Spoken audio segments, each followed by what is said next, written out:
ازيكم يا حبايبي؟ النهارده ان شاء الله هعمل العدس الباكستاني بطريقته الحلوه بريحته الحلوه بطعمه احلى طعم كلته في حياتي. تعالوا معايا.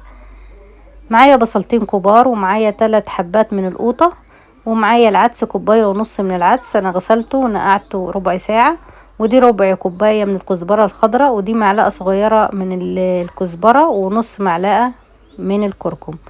وانا بشتغل دلوقتي اقول لكم المقادير تاني. نزلت بزيت في الحلة سخن، نزلت ببصلتين،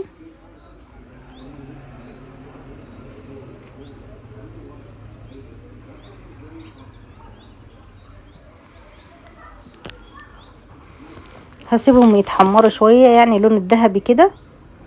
وبعد كده هنزل بمعلقة كبيرة من الثوم، ومعلقة كبيرة من الجنزبيل الفريش، وفلفل حامي قرن واحد او 2. ما تخافيش، ده مقفول ما بيعملش حاجة يعني، مش هيبقى حراق. وهقلب كويس كده. وهنزل دلوقتي بالتوابل. دلوقتي التوابل بسيطة، في الاخر هكمل. هنزل بمعلقة صغيرة من الكزبرة الناشفة، وهنزل بنص معلقة من الكركم، واقلب مع بعض كده. وهنزل ب3 حبات قوطة مقطعين زي ما انتوا شايفين كده، واقلب كده مع بعض لحد ما القوطة يعني تتهري معايا كده.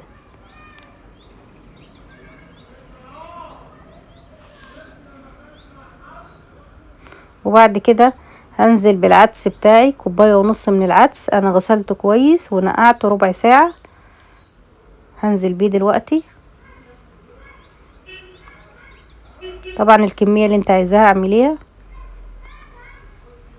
هقلب كده كله مع بعض، وهنزل بمعلقة صغيرة من الملح، وبعدين هظبط الملح بتاعي.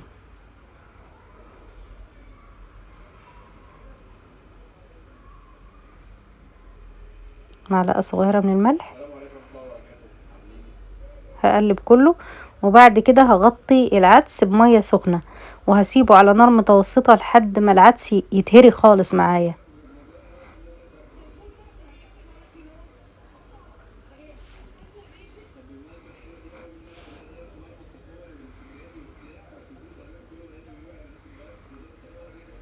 بس وسيبيه على نار متوسطة وغطيه.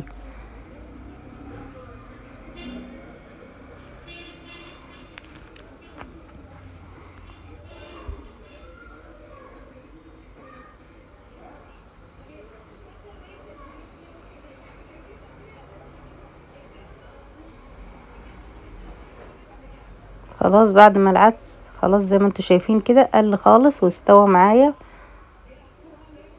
استوى خالص دلوقتي خلاص. هنزل دلوقتي بربع كوباية من الكزبرة الخضراء. دي هتودي العدس في حتة تانية.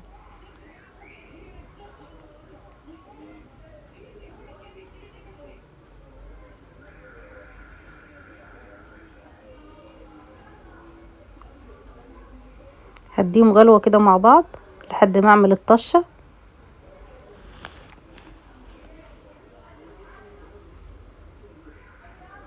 بعد كده معايا 3 معالق من الزبدة،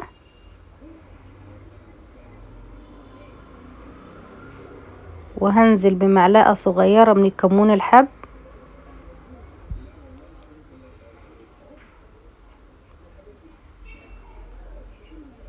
هقلبهم. وبعد كده معايا 3 فصوص من الثوم مقطعهم شرايح زي ما انتوا شايفين كده، هنزل بيهم. وبعد كده هحط قرن فلفل كده، قرن فلفل بس يعني مش طري، ده ناشف. لو ما عندكيش الناشف عادي ممكن تحط واحد عادي فلفل حار عادي.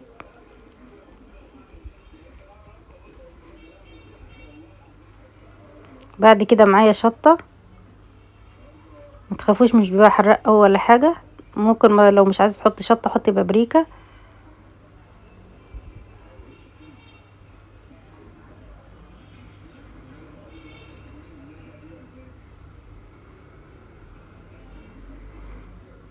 وهطش كده.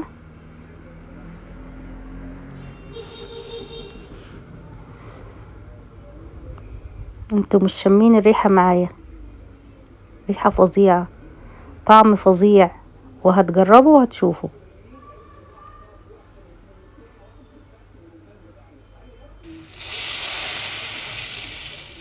هنزل دلوقتي على العدس كده زي ما انتوا شايفين.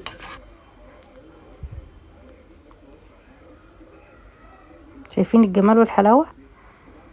بعد كده هسيب معلقتين في الطاسة دول للتزيين.